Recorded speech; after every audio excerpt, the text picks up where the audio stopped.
নতুন কাহিনী, বিক্রম বেতাল, গল্পে গাথা মঞ্চুরি, বিক্রম বেতাল, সবার মনের রূপকথা, বিক্রম বেতাল, স্বপ্নেরই ঝরা পাতা।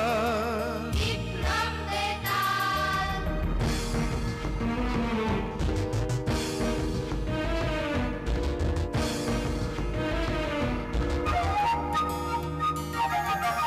জীবনের মোড়কে গল্প হাজার, নীল লাল সাদা কালো রঙের বাহার, কল্পনায় রূপকথায় মিলে একাকার, তাই নিয়ে আসছে পর্দায় এবার বিক্রম বেতাল, বিক্রম বেতাল, বিক্রম বেতাল, বিক্রম বেতাল, বিক্রম বেতাল। বিদর্ভ রাজ্য, সেখানকার রাজা মহাদত্ত, তার একমাত্র সন্তান বৈশালী। কন্যা সন্তান হলেও সমস্ত বিদ্যাতেই পারদর্শিনী ছিলেন তিনি। রাজকুমারী বৈশালী বড় হলে মহারাজ তাঁর একমাত্র কন্যার বিবাহের জন্য উপযুক্ত পাত্রের সন্ধান করতে লাগলেন। প্রণাম মহারাজ। রাজজ্যোতিষী, এসো এসো রাজজ্যোতিষী। আমার একমাত্র কন্যা বৈশালীর জন্যে কোনো সুপাত্রের সন্ধান পেলে? হ্যাঁ মহারাজ, 4 জন সুপাত্রের সন্ধান পেয়েছি। তারা 4 জনই বিদ্যায়, বুদ্ধিতে, গুণে সমান পারদর্শী। তাই নাকি? হ্যাঁ মহারাজ, আমি এই 4 পাত্রের ছবি সঙ্গে করে এনেছি, এই দেখুন। এ আর আমি দেখে কি করব? যে বিবাহ করবে তাকেই দেখানো বেশি জরুরি। তার পছন্দ অপছন্দের উপরেই সবকিছু, তাই না? এই, কে আছো? আজ্ঞে মহারাজ। শোনো, এই ছবিগুলি রাজকুমারীকে গিয়ে দাও। যথা আজ্ঞা মহারাজ। কই দেখি। না না না না, এদের মধ্যে কাউকেই আমার পছন্দ হচ্ছে না। বাবা, বাবা।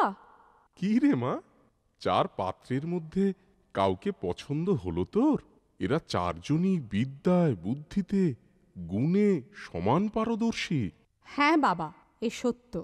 পাত্ররা 4 জনই গুণী, কিন্তু আমি চাই যিনি আমার স্বামী হবেন তার থাকবে সাধারণের তুলনায় গুণাবলী, সৌন্দর্য, যোগ্যতা এবং দৃঢ়তা অনেক বেশি।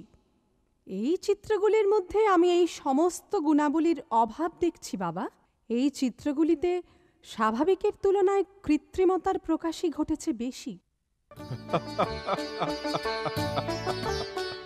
মারে, সত্যি সত্যি তোর দূরদর্শিতা প্রশংসার যোগ্য, কিন্তু এমন পাত্র পাওয়া যে বড় কঠিন মা। মহারাজ, মহারাজ, মহামন্ত্রী, কি হয়েছে? মহারাজ, উত্তরের কেশর পার্বতারণ্যে এক রাক্ষসী আছে। তার অত্যাচারে সেখানকার অধিবাসীরা নাজেহাল হয়ে উঠেছে। নিত্যদিন সেই নরখাদক খুশি গ্রামে আসে আর একজন করে আদিবাসীকে নিয়ে যায় তার আহারের জন্য। হ্যাঁ মহারাজ, হঠাৎ এসে হাজির হয় রাক্ষসী আর কোনো একজনকে জঙ্গলে নিয়ে চলে যায়। আর মহারাজ, শুনেছি খাওয়ার আগে রাক্ষসী 2টি প্রশ্ন করে। প্রশ্ন করে? কি প্রশ্ন? ওই রাক্ষসীর প্রশ্ন আমরা কেউ বুঝতে পারি না মহারাজ। আর রাক্ষসী বলে, আমার প্রশ্নের সঠিক উত্তর যে দেবে তাকে ছেড়ে দেব।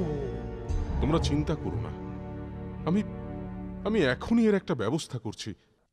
শোনো শোনো শোনো, মহারাজ ঘোষণা করেছেন যে ব্যক্তি রাক্ষসীর প্রশ্নের সঠিক উত্তর দিতে পারবে এবং তাকে বধ করতে পারবে তাকে রাজ্যের 1 অংশ পুরস্কার রূপে দেওয়া হবে। হ্যাঁ, আমরা পারবো না, অসম্ভব। না। কে নিজে জীবনে ঝুঁকি নিয়ে কাজ করবে? ওরে বাবা, না না না না। হ্যাঁ, এর চেয়ে এই গ্রাম ছেড়ে চলে যাওয়া অনেক ভালো। আমি রক্ষা করব গ্রামবাসীদের, প্রয়োজনে প্রয়োজনে নিজের প্রাণ দিয়ে।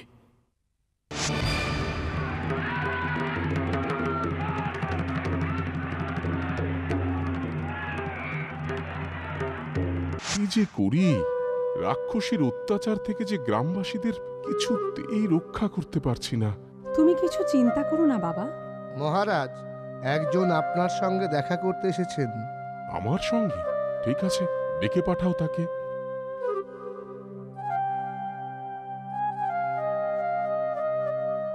প্রণাম মহারাজ। বলো বলো, কি প্রয়োজন তোমার? মহারাজ, আমি যাব রাক্ষসীর কাছে, আমি বধ করব রাক্ষসীকে। তুমি যাবে? দেখো, আমি জানি না রাক্ষসীর প্রশ্ন কি, কিন্তু এটা জানি যে সে খুব ক্রূর ও অত্যন্ত বলশালী। বলো, তোমার কি গুণ আছে যার জন্য রাক্ষসীকে হত্যা করতে পারবে বলছো? মহারাজ, আমার কোনো বিদ্যা নেই, আমি এক সাধারণ চাষী। তবে আমি নিজের উপর বিশ্বাস রাখি। রাজ্যের কোনো অংশের লোভও আমার নেই। আমি চাই আমার দেশবাসীকে রক্ষা করতে, আর আর এই প্রয়োজনে আমি আমার প্রাণও দিতে পারি মহারাজ।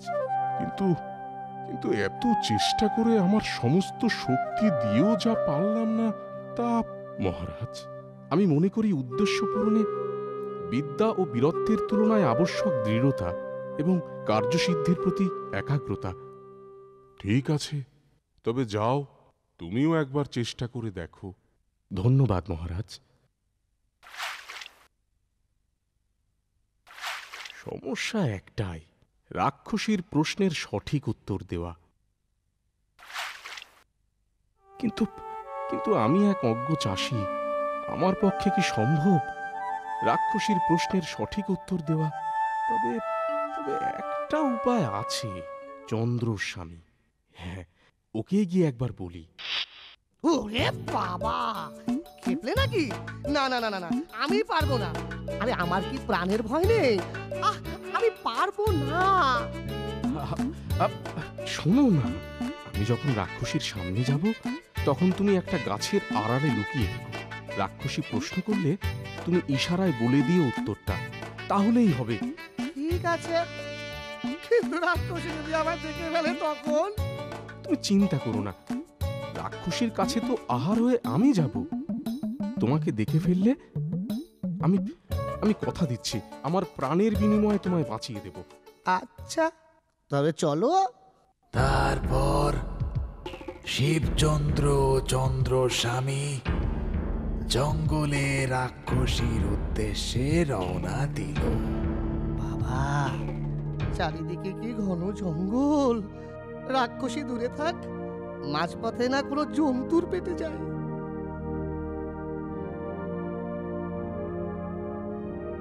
কেমন একটা শব্দ পাচ্ছি না? ওই ওই রাক্ষসী আসছে। ভয় পাবেন না, আমি এক পথিক। আমার নাম বিশাল দত্ত।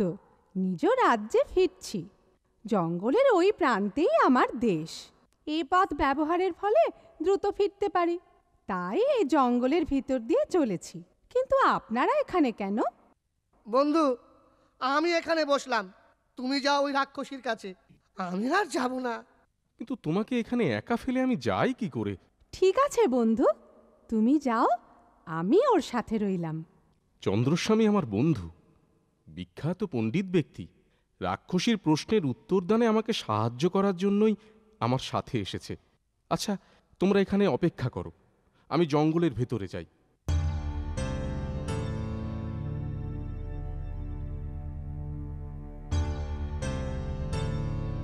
জঙ্গলের ভেতরে এতটা পথ চলে এলাম, তাও তো রাক্ষসীর দেখা পেলাম না।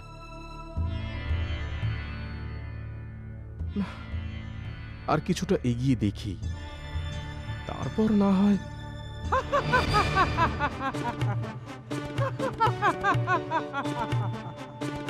আরে আরে আরে আরে কি? ছাড়ো আমাকে, ছাড়ো বলছি। যাক, আজ আর আহারের জন্য গ্রামে যেতে হবে না। আহার নিজে থেকেই চলে এসেছে আমার কাছে। তুমি হয়তো জানো না, তোমাকে এই নরহত্যা থেকে আটকাতেই আমি তোমার কাছে এসেছি। আমার দেশবাসীর প্রাণ রক্ষার্থে আমি নিজেই তোমার কাছে এসেছি। আশ্চর্য, সবাই যেখানে নিজের প্রাণ বাঁচাতে ব্যস্ত, সেখানে তুমি সকলের হয়ে আমার কাছে এসেছো। যাই হোক, তুমি যেই হও বা যাই উদ্দেশ্য নিয়ে আসো না কেন, তাতে আমার কিচ্ছু এসে যায় না। শর্ত অনুযায়ী তোমাকে আমার দুটি প্রশ্নের উত্তর দিতে হবে। যদি তার সঠিক উত্তর দিতে পারো, তবেই আমি তোমায় ছেড়ে দেব, নইলে কিন্তু এই মুহূর্তে তোমায় আহার করব। বলো, বলো কি প্রশ্ন? শোনো, ভূমির ওপর প্রত্যক্ষ করা যায় কোন দেবতাকে? এই একটাই প্রশ্ন? হ্যাঁ, ঠিক আছে। দ্বিতীয় প্রশ্ন হলো, অপরাধীকে দণ্ড দেবার পর দণ্ডদাতা নিজেই অনুতপ্ত হয়, বেদনা বোধ করে। কে সে? এই মুহূর্তে আমাকে চন্দ্রস্বামীর কাছে যেতে হবে। ওই পারবে এই দুটি প্রশ্নের সঠিক উত্তর দিতে। উত্তর দেওয়ার পূর্বে আমার একটা মনোবাসনা আছে। বলো, কি মনোবাসনা তোমার? আমার দুজন বন্ধু জঙ্গলের বাইরে বসে আছে আমার অপেক্ষায়। একবার তাদের সাথে দেখা করে বিদায় নিয়ে এসে তোমার প্রশ্নের উত্তর দেব। ঠিক আছে, যেহেতু তুমি নিজেই আমার কাছে আমার আহার হয়ে এসেছো, তাই তোমায় বিশ্বাস করাই যায়। যাও, মিত্রদের সাথে দেখা করে দ্রুত ফিরে এসো। আমি এখানেই অপেক্ষায় রইলাম। আমি বন্ধুদের সাথে দেখা করে খুব শীঘ্রই ফিরে আসব। আরে ওই তো শিবচন্দ্র এসে গেছে।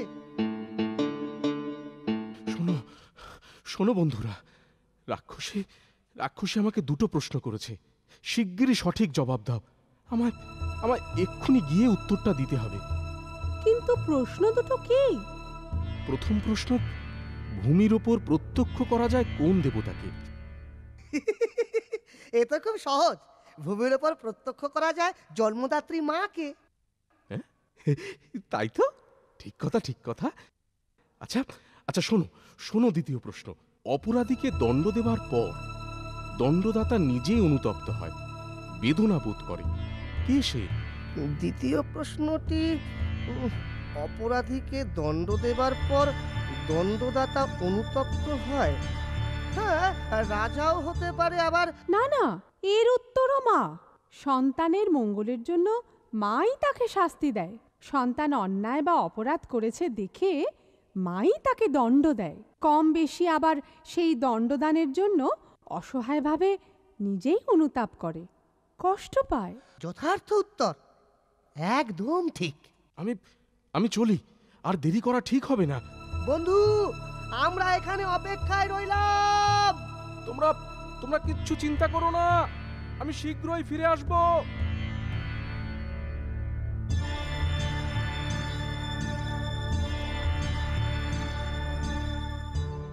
তুমি এসে গেছো। আমি জানতাম তুমি নিশ্চয়ই আসবে। এবার আমার প্রশ্ন দুটোর উত্তর দাও। শোনো, তোমার প্রথম প্রশ্নের উত্তর, ভূমির ওপর প্রত্যক্ষ দেবতা হচ্ছেন জন্মদাত্রী মা।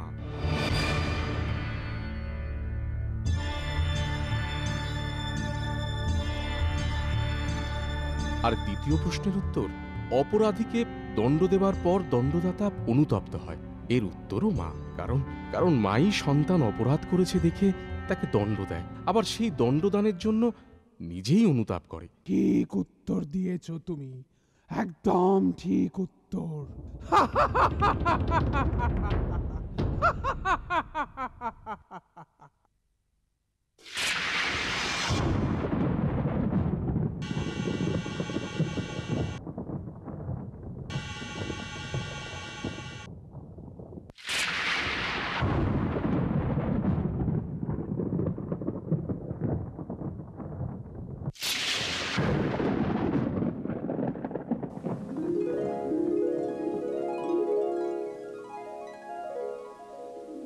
আশ্চর্য! শিবচন্দ্র, আমি এক যক্ষ কন্যা। আমার নাম বিদ্যুৎ প্রভা। পুণ্ডরীক ঋষির অভিশাপে আমি এই রূপ নিয়েছিলাম। ঋষির কাছে সাপমোচনের উপায় জানতে চাইলে উত্তরে ঋষি এই প্রশ্ন দুটি ও তার উত্তর আমায় জানান আর বলেন, মর্তলোকে তুমি এই প্রশ্ন দুটির সঠিক উত্তর যেদিন পাবে সেদিনই তোমার মুক্তি ঘটবে। কিন্তু মা, আমি যে উত্তর তোমায় দিয়েছি তা আমার নিজের উত্তর নয়। আমি একেবারে অশিক্ষিত ও অজ্ঞানী। আমি সব জানি শিবচন্দ্র। সমস্ত শাস্ত্রে তুমি পারদর্শী হয়ে উঠবে, তুমি মহাজ্ঞানী হবে।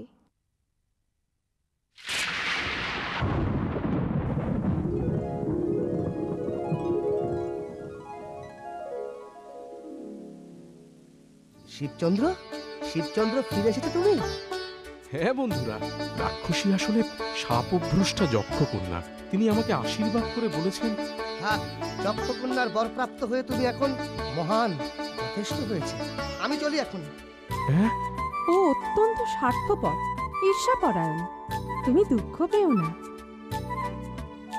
এটা চন্দনের তৈরি কণ্ঠহার, অতি সাধারণ, কিন্তু আপন গন্ধে সে 10 দিক সুরভিত করে। তোমার আর চন্দনের মধ্যে একই গুণ। এই হার তোমাকে আমার উপহার। চন্দ্রস্বামীর ঈর্ষার কারণ আমি জানি, কিন্তু তোমার এই সম্মান, ভালোবাসার অর্থ বোঝা আমার পক্ষে কঠিন হয়ে উঠেছে রাজকুমারী। অনেক অনেক দেরি হয়ে যাচ্ছে, আমি চলি। তারপর মহারাজ কন্যা বৈশালীর কাছ থেকে সমস্ত ঘটনা জানতে পারেন এবং শিবচন্দ্রকে ডেকে তাকে রাজ সম্মান প্রদর্শন করে রাজকন্যা বৈশালীর সঙ্গে বিবাহ দেন।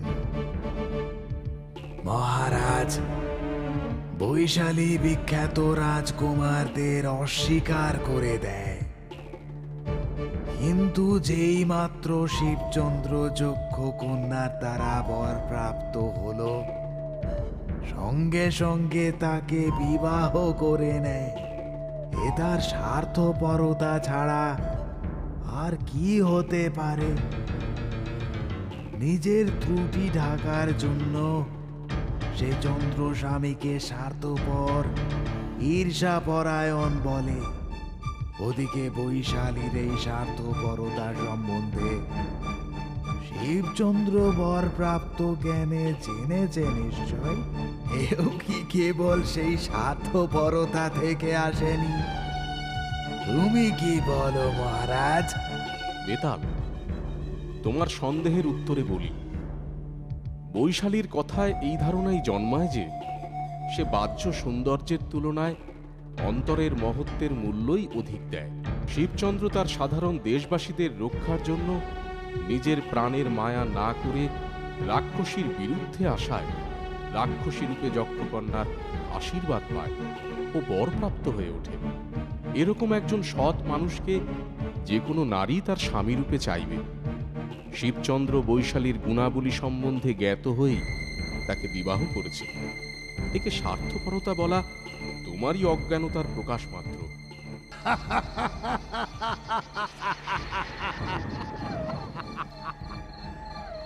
মহারাজ, তুমি এবারও সঠিক উত্তর দিয়েছ, কিন্তু আবার তুমি কথা বলে ফেলেছ। তাই শর্ত অনুযায়ী আবার আমি চললাম মহারাজ, আমি চললাম।